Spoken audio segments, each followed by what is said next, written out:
今天想介绍两款欧美小黄油。第一款 Escape from Ivy and Piper 由 Xbox Game Studio 开发设计，目前开发至 0.21 版，仅支援英文，在 Patreon 以及 itch.io 上能找到它。它是另一款魅魔主题的续作，不过由于第一部名称较为敏感，所以就请对它感兴趣的朋友自行查询 With Story Still。而 Escape from Ivy and Piper 的故事描述，主角被魅魔导师艾维以及他的手下派博抓回了魅魔根据地，在那他即将对你下手，因为他的另名学生，也就是第一部派去执行任务的瓦莱利变得跟过去不太一样，于是艾维等人希望能协助他复原，同时他们认为瓦莱利会变成现在这样，就是因为你。而延续上述，所以第一作将交代魅魔瓦莱利与你结识的过程。至于第二部，就是你被他们困在根据地的故事。若倘若玩家是从第一部就开始游玩，那对这款 H Game 的故事背景会有较深的理解。但若你只想从第二部开始尝试，则作者也有安排前作的概要简述，虽然真的很简述。然后第二部的当前游戏版本总时长约1小时左右，第一次游玩可能会再花上更多时间。至于它的使用度，等日后游戏版本再往上提升，表现应该会相当不错。尤其本作预估会有更多的配音以及色色特效音，虽然对话的部分目前配音只配上了一些，同时本作也有不少身材展现或其他动画，而完整色色目前个人有玩到一幕，这里很难确定是否只有一幕，因为该作对话选项较为繁复，选错的话还会提前 GG。我总计跑了2次，在每次选择上可能略有差异，因此出现的画面不太相同。就暂时来说，若本作要探讨猎奇面向，那必然是魅魔的舌头比较显长。而游戏性的方面，虽然目前它没有前作那些小游戏，但仍有简易探索以及找寻道具的环节，因此你就不会觉得只是单纯在看故事。但 0.21 版的前期流程比较重复，就是主角被关在小房间内，常常喊人进来，好进一步了解魅魔的生活习性。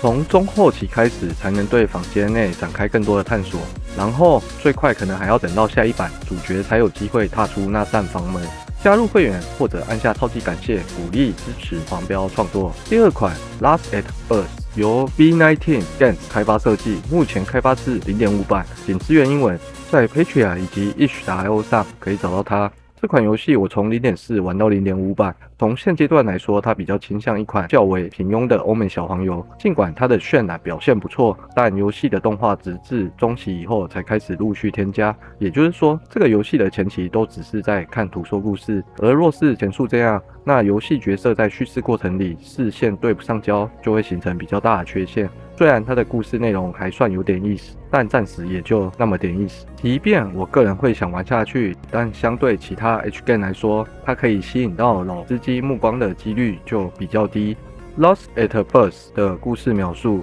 主角是一名中年会计师，甫一开场，他便与现职公司柜台接待的凯西 T 在邻近公司的咖啡厅内打得火热。如果今天他还是单身，那故事可能就此告结。于是现在他的身份是已婚，然后就在凯西 T 转身离开不久，主角独坐咖啡厅内，此时又来了一位不速之客，金发女郎拎着主角昔日参加舞会的陈年旧照找上门，而还没谈上几句，他却又一溜烟的跑了。后来竟是一团雾水的主角回到家里，他满脑想的是那位难道就是曾经一夜风流的后续？同时那晚我们可以发现，主角与妻子的互动明显出了问题。他的太太不知道为什么每晚总要来上一杯，而这也就影响了他们的相处。当然，也可能是他们的相处本身才是每晚要来上一杯的理由。总之，这套故事大概就是走这种风格。随着游玩的过程，你会觉得它的故事框架略为沉重，像是无性婚姻、潜规则等等。不过，它却又会借由温情，试图给予你一点希望，